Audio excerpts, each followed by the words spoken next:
Morning students. अब हम question number 9 पे हैं। क्वेश्चन नंबर 9 में क्या करना देखिए। Simran make a bill and calculate the amount. एक बिल बनाना है और अमाउंट कैलकुलेट करनी है। Simran bought rice for ₹130, pulse for ₹78.50 and sugar for ₹89.25। जो यहाँ पे ये पॉइंट लगा हुआ दिख रहा है इसको डेसिमल बोलते हैं। इससे पहले वाली वैल्यू को हम रुपीज़ बोलते हैं और जो बाद वाली है उसको पैसे बोलते हैं। ये रुपीज़ होते हैं और ये पैसे होते हैं। Prepare a bill for it. How much money will Simran get back if she gives the shopkeeper ₹500 note. अगर वो 500 का नोट देती है, रुपये का नोट देती है, तो उसको कितने रुपए वापस मिलेंगे, ये पूछें कितनी मनी वापस मिलेगी। अब देखिए क्या करना है बिल बनाने के लिए। सबसे पहले हमें क्या लिखना है, सीरियल नंबर, ठीक है। उसके बाद हमें आइटम और उसके बाद प्राइस या मनी गिवन, ठीक है। अब यहाँ पे क्योंकि देखो क्वांटिटी नहीं दे रखी है, हमें सीधा सीधा पैसे मनी दे रखी है कि कितने मनी की कितनी चीज़ें आई हैं, ठीक है। अब देखो ये हमने बना लिया, ठीक है। ऐसे ये नोटबुक में बनाना है आपको। सीरियल नंबर में हम क्या लिखेंगे, 1। कितनी चीज़ें ली देखो, 1 2 एंड 3 ही ली हैं, तो 1 2 3। आइटम में हम क्या लिखेंगे, सबसे पहले राइस लिए हैं उसने, राइस। उसने फिर पल्स ली है, दालें मतलब कि। उसके बाद उसने शुगर ली हैं, शुगर। जो राइस का प्राइस है वो ₹130 है। उसके बाद पल्स का है 78 ₹78.50। अब देखो पैसे को हम अलग से लिखेंगे ना, इधर इसमें पैसे नहीं थे तो पीछे 0 लगा देंगे। उसके बाद शुगर का प्राइस जो है वो कितना है, ₹89.25। अब जो टोटल अमाउंट आएगी वो हम ऐसे निकालेंगे। यहाँ टोटल लिख लीजिए, नीचे टोटल कर दीजिए इनको। कितना हो गया, 5। ये थोड़ा मेरी लाइन सही से नहीं है, थोड़ी सी और उधर लगानी चाहिए थी मुझे। आप लोग अच्छे से लगाइएगा, थोड़ा सा इधर करके।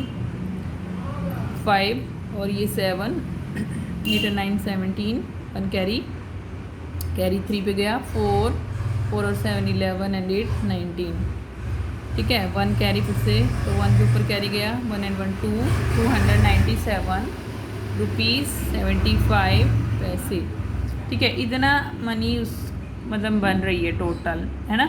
ये इतने का बिल बन रहा है, ओके। अब देखो उसने 500 का नोट दिया था, तो जो मनी रिटर्न होगी वो कैसे निकालेंगे हम, क्या करेंगे, गिवन रुपीज़। हम क्या लिख सकते हैं यहाँ पे, मनी गिवन,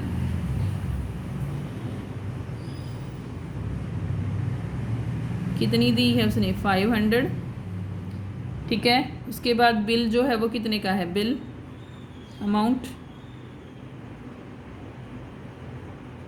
कितनी है, 297.75 है, ठीक है। अब यहाँ पे भी पैसे नहीं है तो पैसे के लिए 0 लगाएंगे। अब रिटर्न बैक मनी या रिटर्न मनी, जो रिटर्न करेगा रिटर्न मनी वो कितनी होगी, माइनस कर देंगे इसको हम इसमें से, तो हमें रिटर्न मनी पता चल जाएगी। यहाँ पे कितना आ गया, 10 में से 5 गया, देखो 0 में से जाएगा नहीं तो कैरी लेना पड़ेगा। कैरी लिया तो यहाँ से हमने लिया कैरी, 10 हो गया, 10 में से 5 गया 5, लेकिन हमने यहाँ पे क्योंकि इसके पास ऑलरेडी नहीं था फिर यहाँ से कैरी लिया था, ठीक है। मतलब यहाँ से एक्चुअली 5 से कैरी लेंगे हम, ये जाते जाते यहाँ पे चला जाएगा। ये पहले कैरी लेगा, ये 10 हो गया, फिर इसने इससे ले लिया 9 हो गया, ये वाला पहले वाला, ऐसे फिर इससे इसने ले लिया तो ये 9 हो गया, और इसने इससे ले लिया तो ये 9 हो गया। यानी कि हमारे पास 9 बच गया ना यहाँ पे, क्योंकि यहाँ पे 10 हो गया था कैरी से, लेकिन इसने ले लिया तो 9 बच गया। 9 में से 7 गया तो 2 पॉइंट, यहाँ पे भी 9 बच गया, 9 में से 7 गया 2, यहाँ पे भी कैरी ले लिया तो 9 बच गया, 9 में से 9 गया 0, ठीक है। और यहाँ पे कितना बच गया, क्योंकि इससे 5 से ऑलरेडी हमने ले लिया था कैरी, तो 4 बच गया, 4 में से 2 गया 202.25 उसके पास उसको मिलेंगे वापस सिमरन को, ठीक है। तो इस तरह से निकाल सकते हो आप। उसके बाद देखिए price list of stationery are given below, stationery ली है सिमरन ने लिए मान लो, ठीक है। नोटबुक ₹15 50 पैसे की है, पेन 20 रुपीज़ का है, पेंसिल 3 रुपीज़ एंड 50 पैसे की है, ज्योमेट्री बॉक्स 25 रुपीज़ एंड 50 पैसे का है geometry box. Manju boat 5 notebooks. अब देखो इसमें क्वांटिटी भी दे रखी है कि उसने कितनी नोटबुक, अब एक नोटबुक का तो इतना प्राइस है, लेकिन उसने 5 नोटबुक ली हैं, 5 नोटबुक्स ली हैं, 2 पेन्स लिए हैं, 3 पेंसिल ली हैं, 1 ज्योमेट्री बॉक्स लिया है। Now prepare a bill for the stationery items. अब इसके लिए भाई सेम वही बिल ऐसे सीरियल नंबर डालेंगे पहले। इसमें हमें सिर्फ बिल बनाना है, मतलब रिटर्न वगैरह नहीं पूछा है। आइटम डालेंगे, आइटम के बाद क्वांटिटी। अब इसमें हमें क्वांटिटी भी दी है आइटम की कि कितनी क्वांटिटी वो ले रहा है। प्राइस फॉर 1 पीस, है ना। देखो हम क्या लिख सकते हैं यहाँ पे, प्राइस फॉर 1 पीस, कि अगर एक पेन ले रहा है, एक कॉपी ले रहा है तो कितना प्राइस है, ठीक है। अब यहाँ पे ऐसे कर लेंगे, और लास्ट वाला तो क्योंकि एक ही है तो इसलिए ऐसे छोड़ देंगे। अब देखो सीरियल नंबर में कितनी चीज़ें ली हैं, 1 2 3 4 ली हैं, तो 1 2 3 एंड 4, ठीक है। आइटम कौन कौन सी ली हैं, सबसे पहले उसने नोटबुक ली है, तो यहाँ पे नोटबुक, उसके बाद उसने पेन लिया है, फिर पेंसिल, और फिर लास्ट में क्या लिया है, ज्योमेट्री बॉक्स। आइटम वाला जो कॉलम है थोड़ा बड़ा बनाना, ज्योमेट्री बॉक्स, ठीक है। उसके बाद कितनी कितनी क्वांटिटी ली है, नोटबुक की कितनी ली है 5, पेन्स की 2, पेंसिल 3 एंड ज्योमेट्री बॉक्स 1, ठीक है। प्राइस कितना है, अच्छा एक कॉलम और रह गया हमारा, प्राइस रह गया यहाँ पे, प्राइस टोटल ना, प्राइस टोटल की जो, अब देखो एक पेन का जो एक नोटबुक का प्राइस कितना था, ₹15.50, लेकिन हमने तो 5 लिए हैं तो 5 से इसको मल्टीप्लाई करना पड़ेगा, ठीक है। तो कितना आ जाएगा total price, 5 0 0 5 5 25, 2 carry 5 5 25 and 2 carry जो था 27, 2 कैरी 5 1 5 एंड 2 कैरी जो है 7, ₹77.50 हो गया, ठीक है। उसके बाद पेन का प्राइस कितना है, एक पेन का है ₹20, तो 2 पेन्स का कितना हो जाएगा 40, ये तो सीधा सीधा 40। उसके बाद पेंसिल कितने की हैं, कितनी ली हैं 3 ली हैं, और 1 पेंसिल कितने की है ₹3.50 की है, मतलब ₹3.50 की है। 3 से मल्टीप्लाई करेंगे तो 3 0 0 3 5 15, 1 कैरी 3 3 9 एंड 1 ₹10.50 आ गया, ठीक है। उसके बाद ज्योमेट्री बॉक्स तो 1 ही लिया इसने, और वो कितने का है 25.50 का है, तो 25.50।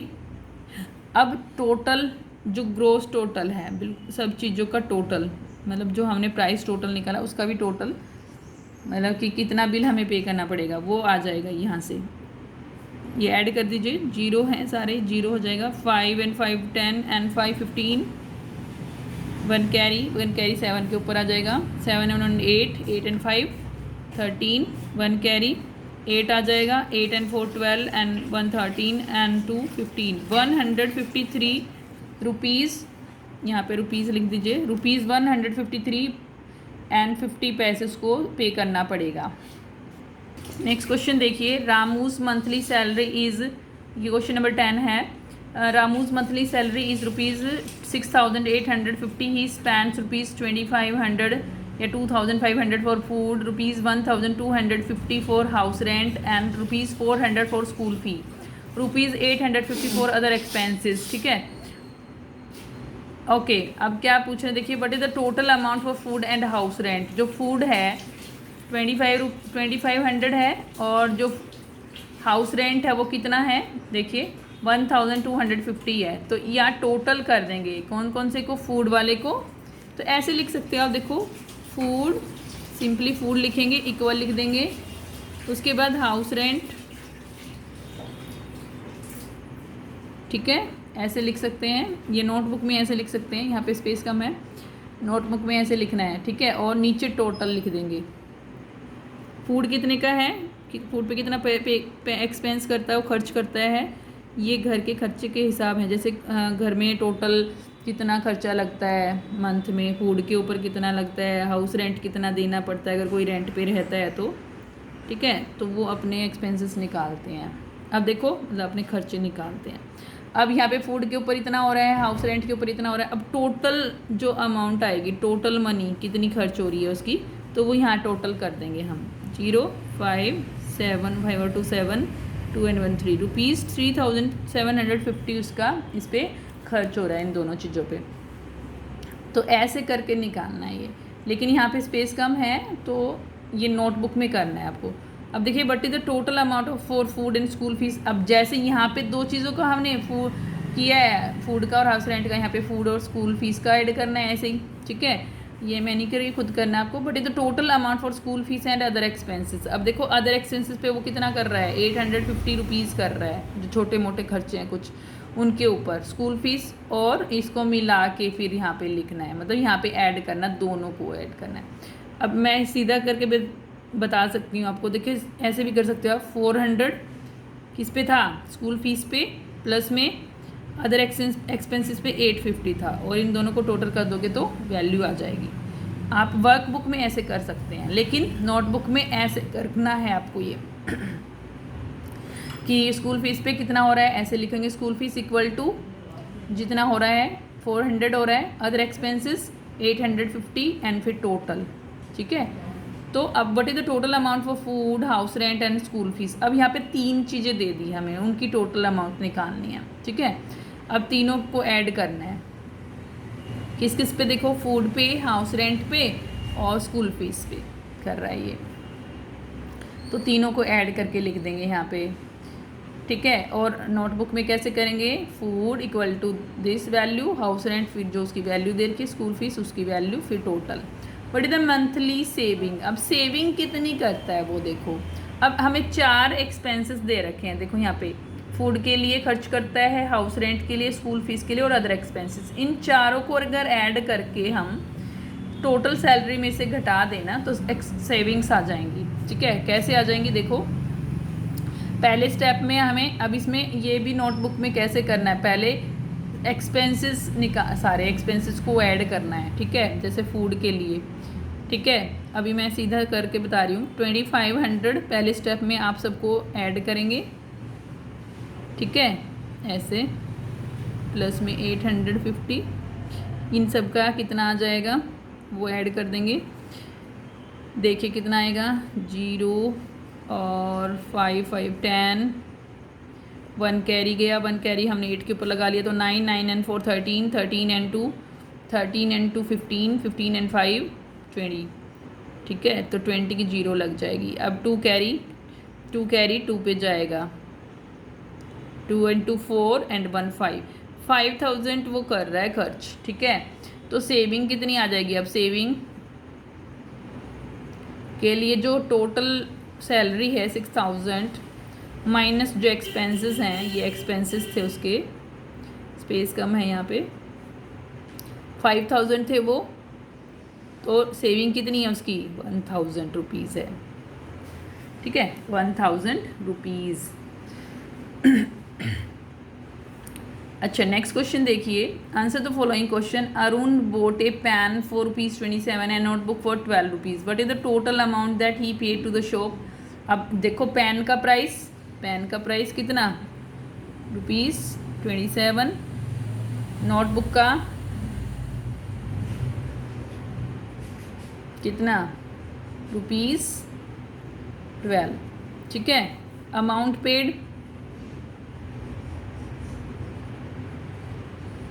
अमाउंट पेड निकल जाएगी कितनी, 7 and 2 9 and 2 and 1 3, 39 रुपीज़ आ जाएगा, ठीक है।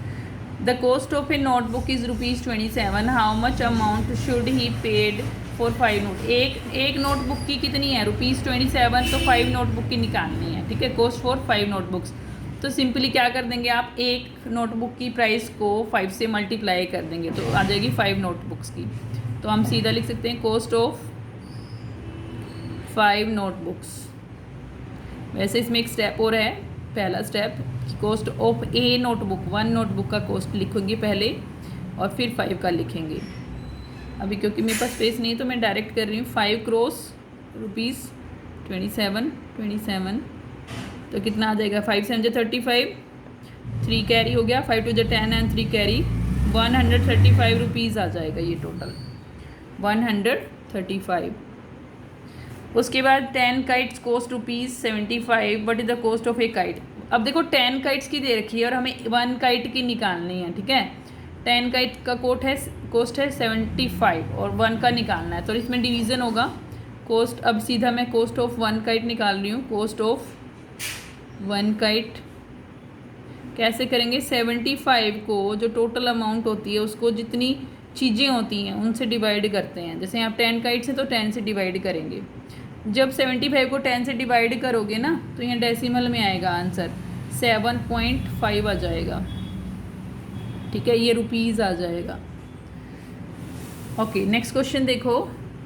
Anil bought a shirt for ₹275, he gave this shirt to his friend Arun for ₹250, what is the loss. अब देखो उसने खरीदी कितने में, ₹275 में, और उसने अपने फ्रेंड को कम में दे दी। देखो 275 ज़्यादा है और 250 कम है, तो उसको लॉस हो रहा है, ठीक है। कितना लॉस हो रहा है, लेकिन लॉस निकालने के लिए क्या करते हैं, जो सेल प्राइस है, सेल प्राइस कितना है, सेल प्राइस में से कॉस्ट प्राइस को माइनस कर देते हैं।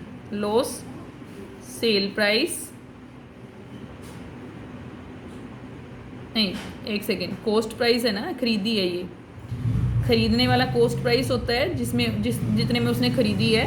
अब वो ज़्यादा है क्योंकि अगर प्रॉफिट होता तो सेल प्राइस में से हम कॉस्ट प्राइस घटा देते, सब्ट्रैक्ट। कॉस्ट प्राइस ज़्यादा है, कॉस्ट प्राइस में से सेल प्राइस मतलब उसने बेची है उतना प्राइस, ठीक है। कॉस्ट मतलब उसने खरीदी है, सेल मतलब उसने बेची है।